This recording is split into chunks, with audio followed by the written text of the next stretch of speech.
Alrighty, hello there, 7th graders, almost 8th graders, just about 4 more days if you're counting Friday and today as well.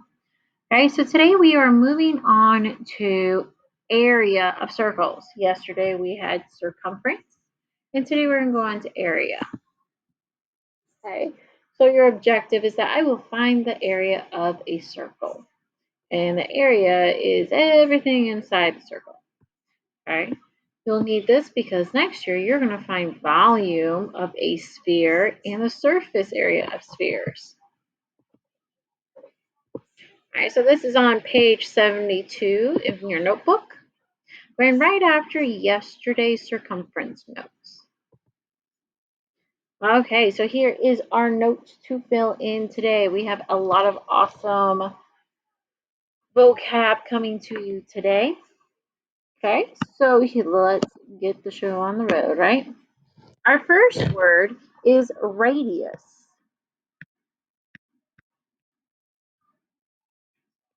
I-U-S. Radius is a line segment from the center of a circle to any point on the circle on the outside line. So here we have an example going from B all the way to the edge of the circle.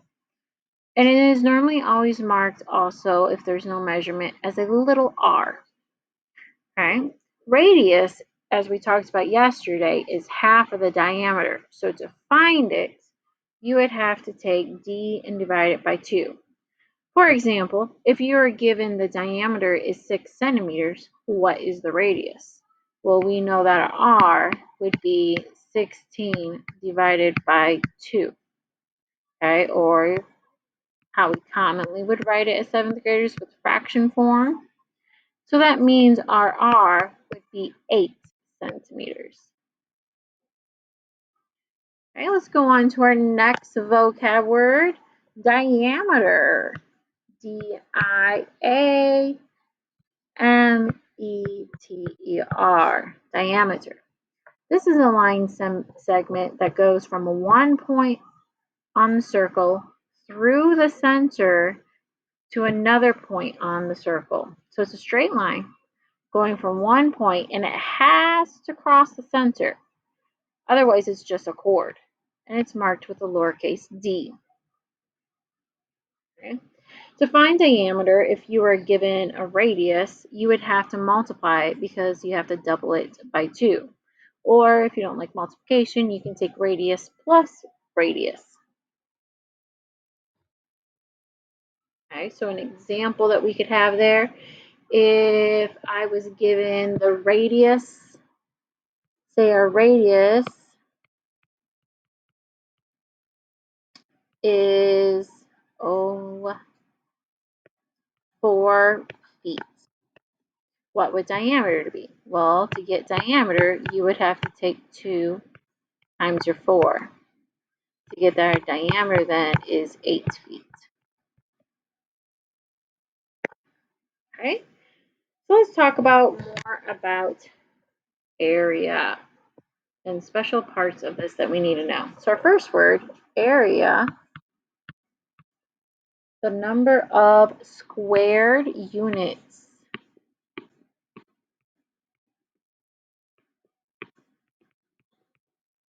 Needed to cover the surface area of the surface of the circle.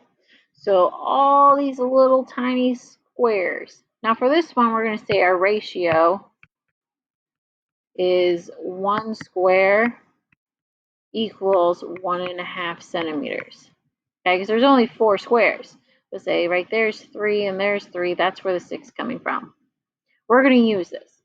So our formula to find area is different than circumference. Area equals pi times r squared. Okay, so you literally read it, pi times radius squared. Okay, so that means not only are we taking pi times r, but we're also taking it times r.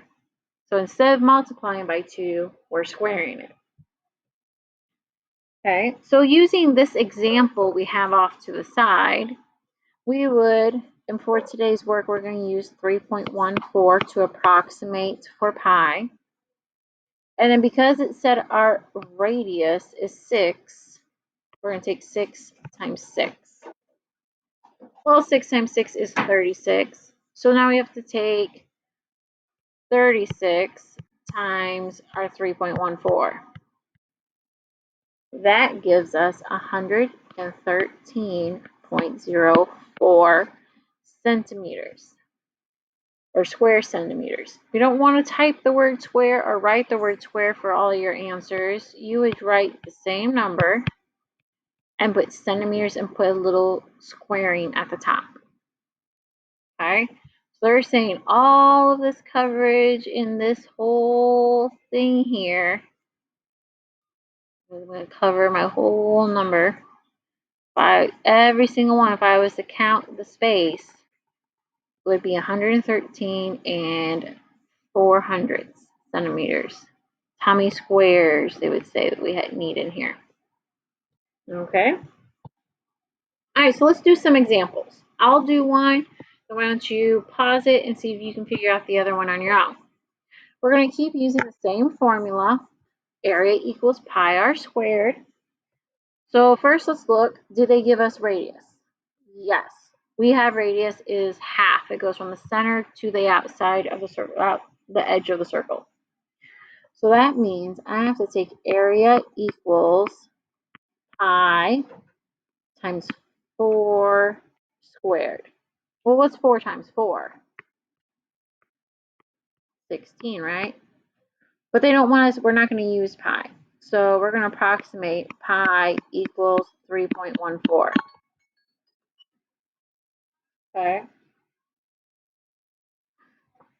So remember that as we're doing today's work. So I actually am going to erase this part right here. And I'm going to put 3 and 1400 times 16. That's what we actually have to put in the calculator. Okay, so I'm going to go back just to show you the differences this makes. Okay, so we know we're taking 16 because that is 4 squared. And we're going to multiply, it says to multiply with a 3 and 1400 as our answer. So that's what we're going to write down. But what if I was being lazy and just decided to put pi? Look at the difference. Instead of a 4, you got a 6. And if you rounded, you would make that a 7. So there is a difference between them. You have to make sure you're reading instructions so you know which ones you're actually needing to do. Okay, so we're saying our area of this circle is 50 and 24 hundredths. And then this time we need to remember to put our squaring. Okay, if you want, pause it.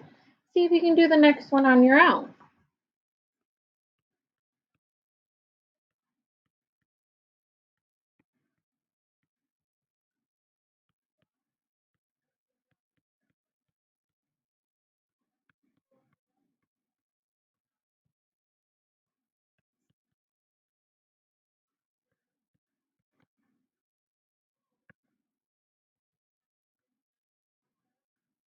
All right, so for this one, I got 4 and 5200 meters squared. Okay, if you didn't get that, see if somewhere along the line your multiplication was off. Okay, 2 more, same thing. I'll do the first one, and then why don't you pause it and check your answer with mine. So if we're given the diameter needs to first be divided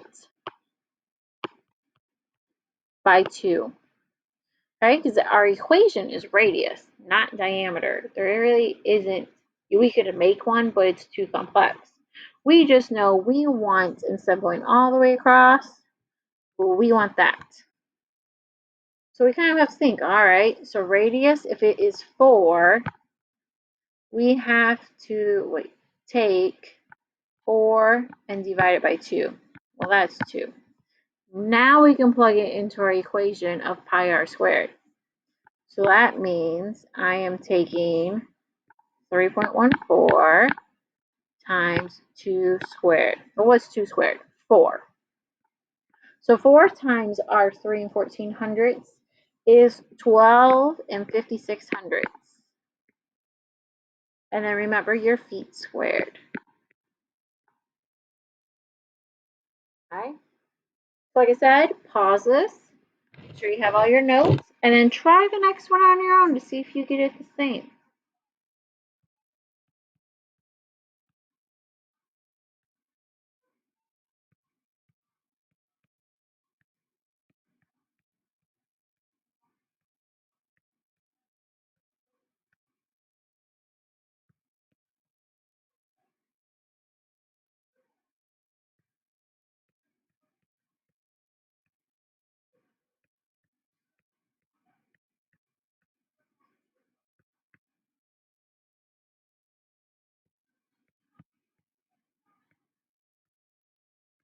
All right, so my answer, I got 32 and 15 millimeters squared.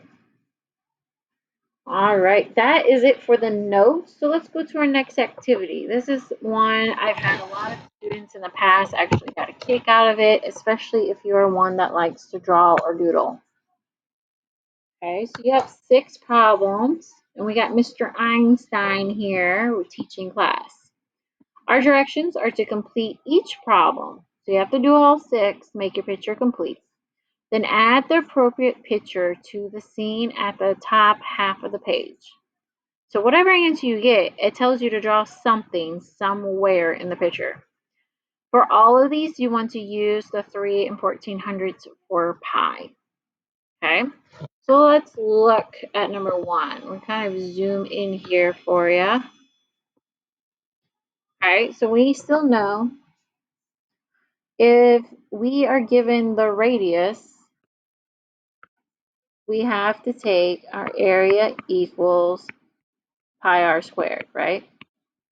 Well, we have to take 15 and square it.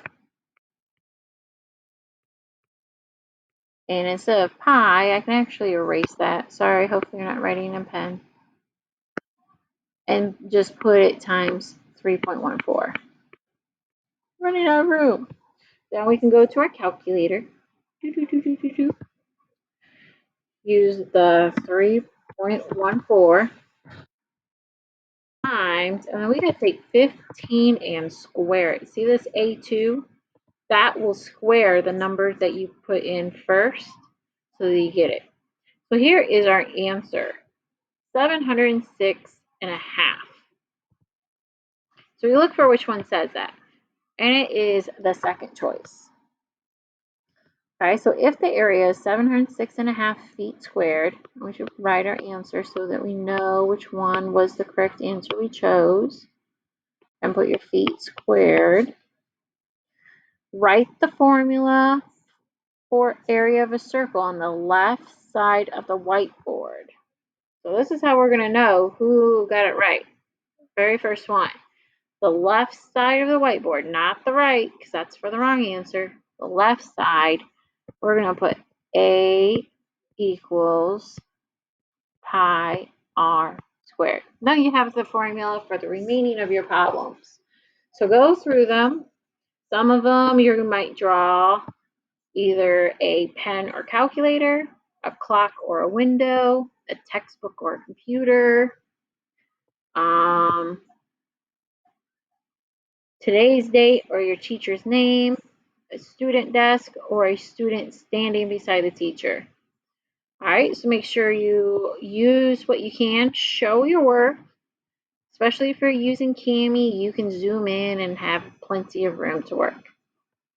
All right, I hope you guys all have a great day. We're almost done.